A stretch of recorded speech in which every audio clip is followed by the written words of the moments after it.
I'm here in Denver, mid-August 2024 for the ConnectWise Big IT Nation Evolve and Grow event.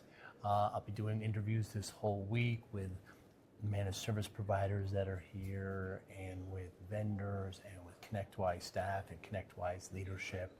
Hope to gain some insight on the happenings that are going on. Also great insight from the managed service providers, but the following interview will be from this event here in Denver. Thanks so much for listening. Hi, I'm Joey Pinz. People ask me, how did I lose 130 pounds? The quick answer is always discipline.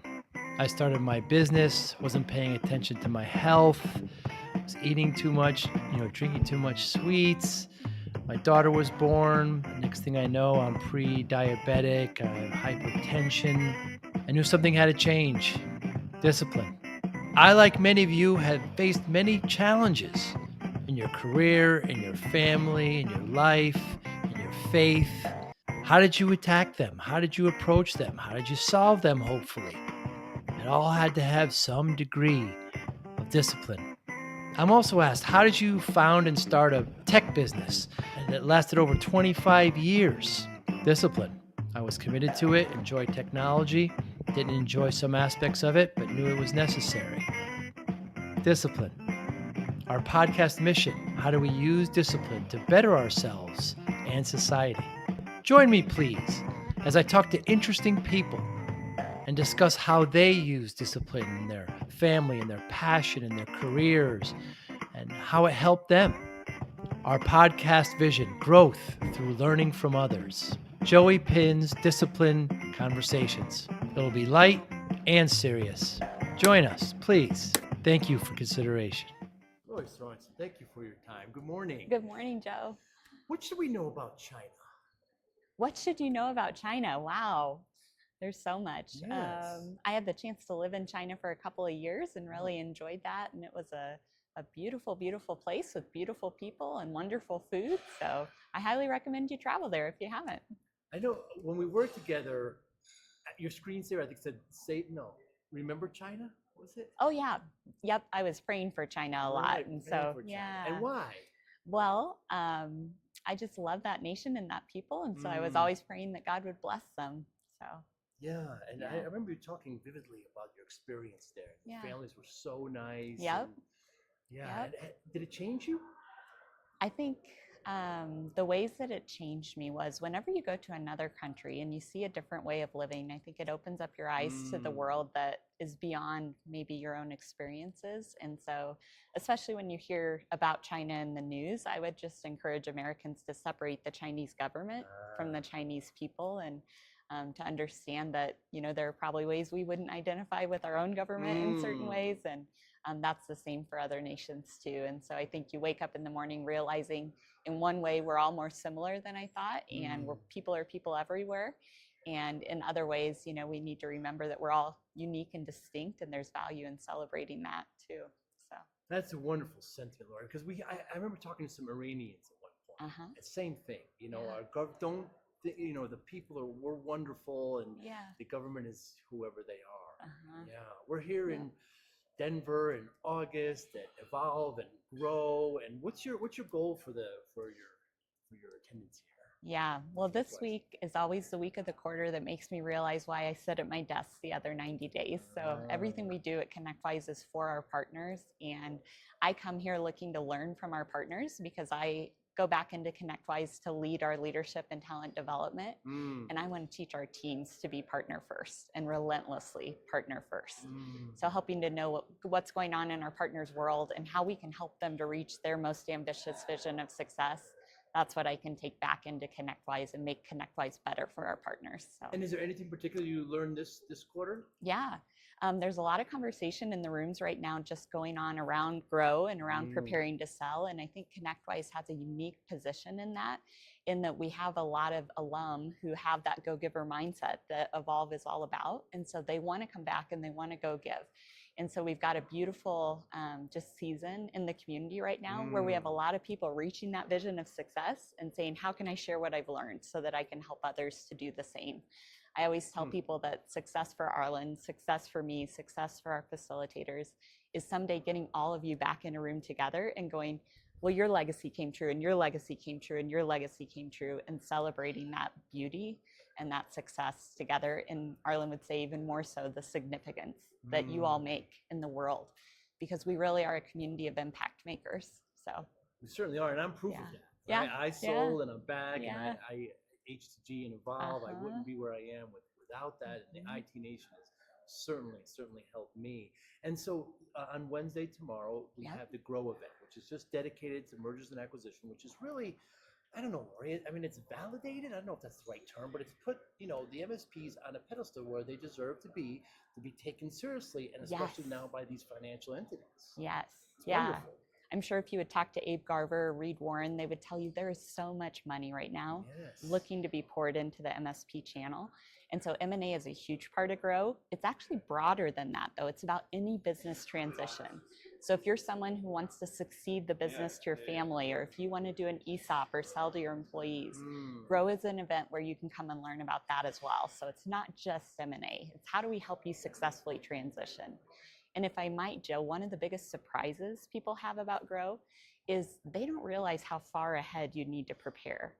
And so I have a lot of people saying, well, Laurie, I'm not thinking about transitioning yet. But I say, are you thinking about 5 years from now transitioning? And they're like, yeah. And so then I tell them, well, Grow's for you, because 5 years ahead is when you really want to start putting into place the things that'll make a successful transition in the future. So if we could get one message out there, it's start earlier than you think you need to. And I hear that a lot. In fact, I was just talking to an MSP moments ago. Yeah. I'm not ready yet. I'm not ready to have that conversation. You're in your 50s. You know, what does Arlen say? You're going to lead this way or that way, right? Horizontally or vertically? It's going to happen. So consider and think about now. Back in HCGJs, we always talk about legacy. Yes. You know, what are you leaving behind? Yes. This is a natural extension of that, isn't it? It is 100%. Yep. We talk to people about what do you want to leave behind personally when you're no longer living, and what do you want to leave behind professionally when you're no longer leading? Because as much as people want to deny it, we're all going to exit this life. And at least in Iowa and Nebraska, 100% of people have to exit their business too at some point. Yes. So, yeah. We did a SWAT together years ago. We did. Yeah. And you're so systematic, Laurie. It was an absolute pleasure. The way you were able to just kind of encapsulate everything, and like I say, just a complete order to what you have. Is this the way you've always been? Is how you run your life? It would seem. I don't know about that, but I definitely grew up in a house where my dad was always saying, let's see the bigger picture and let's talk about how things fit into that. So, yeah. SWOT is strengths, weaknesses, opportunities and threats. We did an MSP, and then came and did mine. And there's another thing, a great tool that MSP should go through. Yes.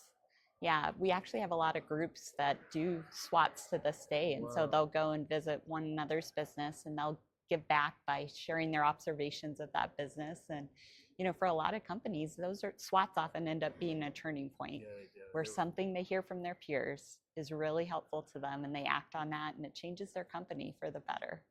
Peer group was the first big change, and then the SWAT was the next. When you're in a peer group, it changes everything. You're in a room full of your similar kind, your tribe. You know, sitting in this office, I can't talk to my employees. I can't talk to my vendors. I can't talk to the banks. I can't talk to but now I'm in this room where I can, and then you learn so much, and then they come to your business and feel it and touch it and talk, and you get slapped. You know, it's okay. There's some things that are happening here that just don't realize. Yeah, you've probably heard Arlen say Thomas Edison's quote that vision without execution is hallucination. And I feel like the SWOT is the trust but verify. It's the verify part of that, where you get to go and see, now these business owners have been telling me that their business is XYZ. Now I get to see, is it actually true? Are they executing on this vision? What would their people say? Are they aligned with the way their people see the business? Our favorite thing to do in a SWAT is to send the owner out and bring in pizza, because when you give a staff pizza, everybody opens up. And that's when we get the truth. And that's when we find out, okay, how can I really help this owner? Not based on what they're saying, but based on what's actually true. What can vendors do better to be better partners with MSPs? Oh, that's a great question. I would say having that go-giver mindset on both sides is going to serve us well in the industry in general. The thing that a lot of people don't understand is that the MSP vertical, people tend to stay in our channel. And so you may go into a vendor fair and you may say, well, I don't do business with so-and-so. People are people everywhere, and they may not be at that vendor forever. So if I build a relationship with Joe and he's at X vendor today, he may be at Y vendor tomorrow. The other thing I tell MSPs is realize that those vendors hire more people than you ever will, sell in ways that you never have. So there's a lot we can learn from each other. Now, your question was about how the vendors could become better partners. I think in terms of that, it's maybe getting into their partners' lives enough to understand the realities of the MSP business. So we struggle with this at ConnectWise sometimes, where I was just doing an escalation yesterday where our colleagues were following exactly what our systems were telling them, which is, this partner is at X status. And so they made an execution decision based on what their screen told them. They didn't pick up the phone and say, Joe, my screen is telling me this. Would you tell me why? They didn't go for the backstory. And because of that, things happened that were hard for that partner's business. And so we had to get a couple of us involved and get things moving again. But we have to teach our vendor people to think about, what is it like to be a small business? What is it like to have your technology shut off and now you can't serve your clients for an hour? To us, that's like, oh, an hour. But to our partners, that's trust with their client. That is money that they may not be getting in that hour because they're not able to bill or whatever the issue is. So I think vendors need to have a little bit more fire in our belly about how important our services really are to our partners. Yeah, to the clients, yeah, that's a very big hurdle, because all too often I hear from vendors, well, what do the MSP's clients want? And I say, that's really none of your business. It's what the MSP wants. They know what their clients want. So that relationship, often too, that's a big hurdle. Yeah, I do think it's important for us to understand that flow through to the end client, from the sense that we want to make you successful. So we want to empower you with your clients. And if we can actually understand that, it's going to help us to be better, because we want to be in your corner. But if we only stop with what does the MSP want, we're not being as effective as we could. So I do think it's a good flow through. Yeah, and what can MSPs do to be better partners to ConnectWise and other vendors? Yeah, I think we have to look in the mirror both ways, right? So sometimes, just like we read our screen and reacted based on that, sometimes MSPs go, your vendor did this, and I'm going to go from 0 to 100 immediately, instead of calling and saying, Laurie, I love you. I love your heart. This is what happened to me. Help me understand. So I think it all starts with understanding first and being human beings first, and keeping our emotions in check until there's, as my grandpa would say, wait until you get to the water before you start to swim. So, yeah. We do a lot of swimming on land. Let me soak that in for a second. Yeah, I always say don't solve a problem you don't have yet, because that's similar. Yeah, don't start swimming until you get to the water. Yep. So, Laurie, you know my story. I was at the MSP. I was working too hard, and I wasn't paying attention to myself. Got myself up to 340 pounds. Lost a bunch. The doctor said, if I don't lose the weight, I'm not going to see my daughter graduate. It was, ultimatum, and took the next 6-7 months, lost 130 pounds, kept it off. People always want the quick answer, how, and I always say discipline. That's how. I got focus, got routine, I got some of the other elements involved. I wonder how discipline plays a role in your life. Yeah. I'm actually on a journey right now with my faith, where I'm examining like different foundations and different ways that I am formed, because I think we're all formed by our story. And it's not a question of if you're formed, it's a question of how you're formed. Are you aware of it? And are you making intentional choices about how you're formed? So thinking about, what is it that I do first thing in the morning? Do I grab my phone, right? Or do I have a specific thing that I want to latch my mind to this? Because I know if I think about this, it's going to start my day differently. And then how about when I start my workday? Do I have a ritual for getting into my workday that starts my workday off right? Or do I open my email and let somebody else's plan for my day kind of take me off on a different track? So I think discipline can start, just from awareness and just standing back and actually thinking about our thinking. Thinking about our thinking. Yeah. It's really important, because we end up falling into these habits that we may not create purposely. Yep. But it's habits. I mean, all too often, the first thing, to grab the phone. I try to do my best to resist. It's tough. Yeah. I keep it away from my bed. Uh, Just to, I think there's wisdom in that. yeah, there might be, just to make it more difficult. Yeah. Yeah. So we're here. We're here in Denver, and it's third quarter already. The summer is almost over, Yeah. and your goals for this event, are they coming true? Are they being realized? Oh yeah. I always leave this week feeling like, I get to the point where I go, I think we found all the good people. And I kind of grieve that Joe sold his business because now I won't see Joe as often.